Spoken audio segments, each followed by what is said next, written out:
everyone.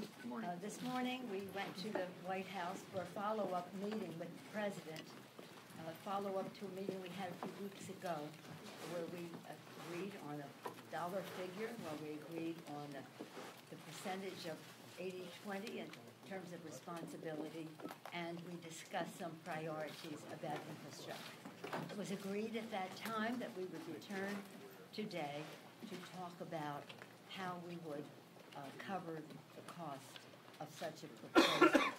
Last night, in the time in between, the President was making some sounds that we questioned how serious he could be if he was saying what he was saying, and last night he put forth a letter saying that unless we passed the U.S., Mexico, Canada free trade agreement, there was no reason for us to, we couldn't go forward with infrastructure.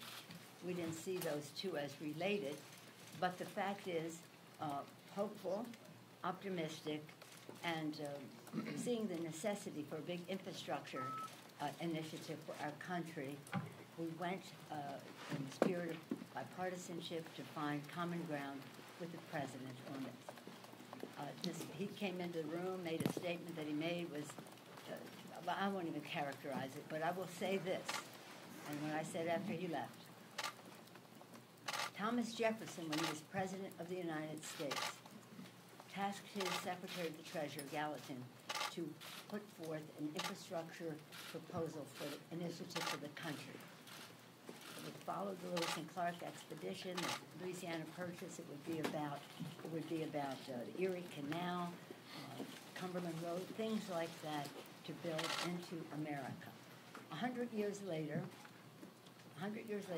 Teddy Roosevelt did his infrastructure big initiative, and it was called the Establishment of the National Park Service, the green infrastructure of America. We had hoped that we could give this president an opportunity to have a signature infrastructure initiative to create jobs, to improve the quality of life, to just do so much for our country on the ongoing. Not only the jobs are created by building, but the commerce it would promote.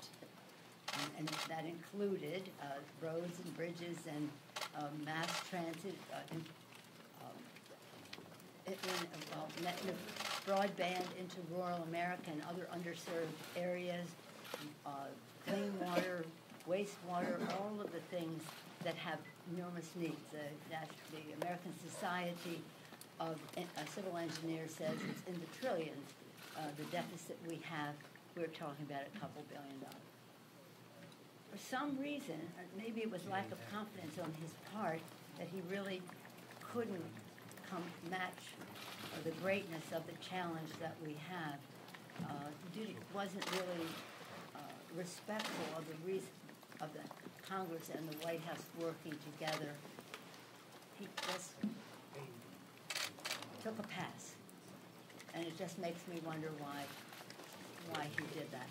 In any event, I pray for the President of the United States, and I pray for the United States of America. I'm pleased to yield now to the distinguished Democratic leader of the Senate, Mr. Schumer. Well, thank you, Speaker Pelosi, and to watch what happened in the White House would make your jaw drop. We Democrats believe in infrastructure. We believe our roads and bridges need repair. We believe that rural America, as well as inner city America, needs broadband.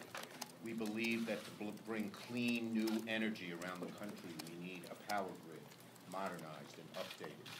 We believe in modernizing our transportation fleet with electric cars. We believe in all these things. And so, despite signals in the previous few weeks that he might not be serious, we went forward. We came here very seriously. The President asked in his letter last night, where would Democrats spend the money on infrastructure? I was prepared to give him a 35-page plan detailing this in all the areas I mentioned and more that had the broad support of Senate and House Democrats. We were interested, we are interested in doing infrastructure. It's clear the President isn't. He is looking for every excuse, whether it was let's do trade first, or whether it was he's not going to pay for any funding, or whether today that there are investigations going on. Hello? There were investigations going on 3 weeks ago when we met. And he still met with us. But now that he was forced to actually say how he'd pay for it, he had to run away. And he came up with this pre-planned excuse. And one final point. It's clear that this was not a spontaneous move on the president's part. It was planned. When we got in the room, the curtains were closed. The president, there was a place for him at the front so he could stand and attempt to tell us why he wouldn't do infrastructure. And of course, then he went to the Rose Garden with prepared signs that had been printed up long before our meeting. We want the president to do infrastructure. We want our Congress to perform its constitutional responsibilities and create jobs, create income, create wealth for the average American. We can do both. It's clear the president doesn't want to do any of that. I just would add this one thing, that we had a very distinguished delegation to the Congress, very powerful House and Senate. As you can see, distinguished leader on the Appropriations Committee, Senator Patty Murray, Mr. Carper, the ranking member on the Committee of Jurisdiction that oversees some of what we're talking about here, Richie Neal, the chair of the Ways and Means Committee in the House, our distinguished Democratic leader in the House, Steny Hoyer. Where's your Durbin? Is he this way? The Senate Whip, what we call assistant leader, whatever the title is in the Senate.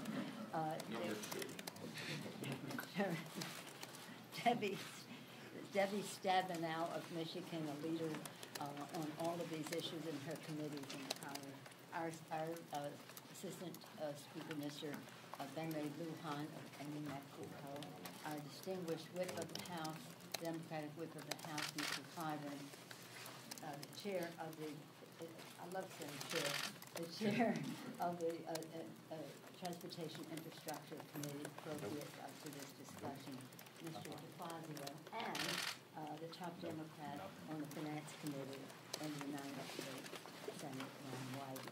So we came with commitment, with knowledge, with a shared vision of creating a great jobs initiative for our country, and the spirit of President Eisenhower when he instituted the interstate highway system. It was important for jobs and mobility. It was a national security initiative, and it was bipartisan. Lyndon Johnson and Sam Rayburn in the House and Senate, the President of the United States, Dwight Eisenhower, we had hoped that we could do something comparable. Unfortunately, the President isn't ready for that. Thank you all very much. Speaker Pelosi, the President's engaged in a cover-up. Why not move on an impeachment?